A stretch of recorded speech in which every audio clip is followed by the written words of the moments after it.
All right, as I mentioned with the minister, more than 1,500 people crammed into a Calgary Convention Centre on a Friday night. That was last Friday night. They were there to hear United Conservative Party leader Jason Kenney and Ontario Premier Doug Ford unleash their campaigns against the carbon price.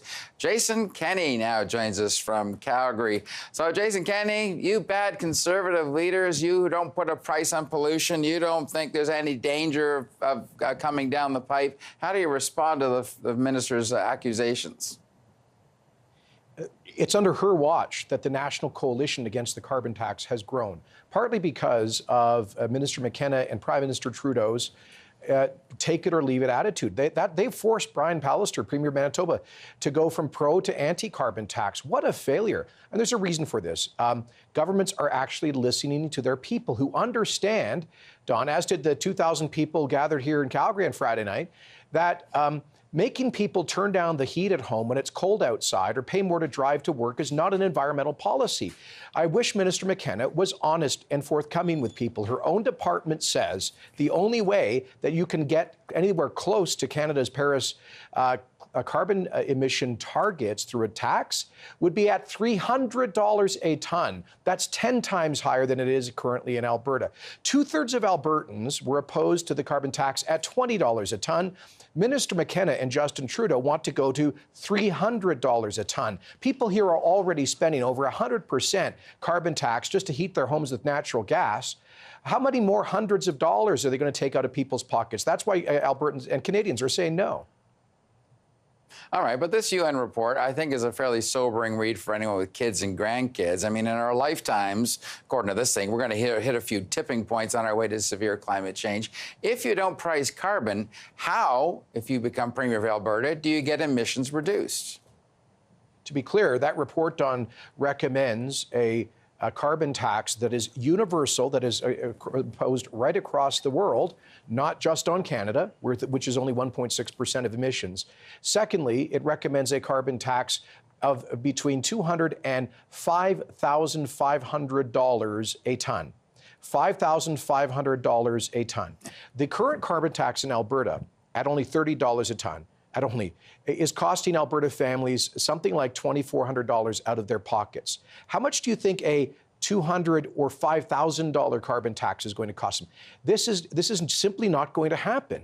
And what is the point of imposing it on Canada if other countries are not doing the same thing? The Australian Liberal government just repealed the carbon tax. The French Socialists decided not to proceed with their promised carbon tax 2 years ago. Last November, Washington state voters in the greenest part of the U.S. voted against a carbon tax. India and China see their emissions growing by 4, 5, 6% a year. They don't have a carbon tax. So all a carbon tax does is to punish us. It forces investment, capital, and jobs out of the country to jurisdictions that do not have a similar tax. I agree we should take action. And I'm talking about a levy on major emitters that would support technology. The best way we could take action, by the way, Don, ship our liquefied natural gas to China and India to reduce their dependence on coal. That would actually have a meaningful international impact. But I find it interesting, Jason Kenney, that just this week, Exxon has decided to dedicate millions of dollars for the first time, by the way, to lobby Washington to impose a carbon price. I mean, what does big oil not understand that you do? So Big Oil stood up with Premier Notley in the fall of 2015 to endorse her carbon tax. And most of those companies, Shell, BP, ExxonMobil, took their investments out of Alberta, most of their investments, I should say, in the oil sands, and relocated that capital in jurisdictions that do not have carbon taxes. So I'll see how they walk the walk, not just how they talk the talk. The truth is, they called for it here. Alberta imposed a carbon tax. Ordinary people are paying for it.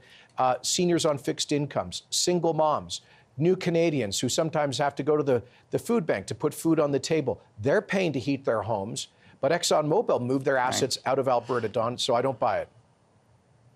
All right. I'm curious, though. As you know, you oppose the carbon tax quite strongly, and so does Rachel Notley, at least for the time being. But there are 4 other provinces who've axed or are about to axe carbon pricing. How do you harness that into something that could stop the feds from riding in and imposing taxes and then issuing rebates under their name? How do you stop it?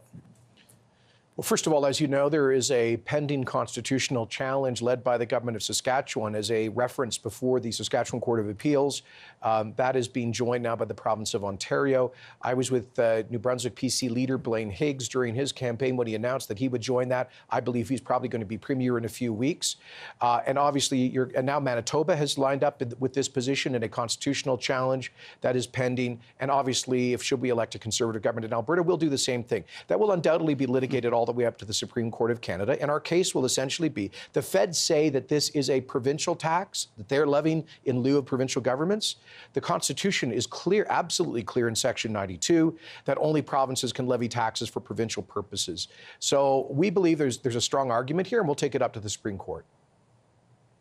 All right. A long battle ahead. Jason Kenney, thanks for joining us. Appreciate this. Thank you, Don. Cheers.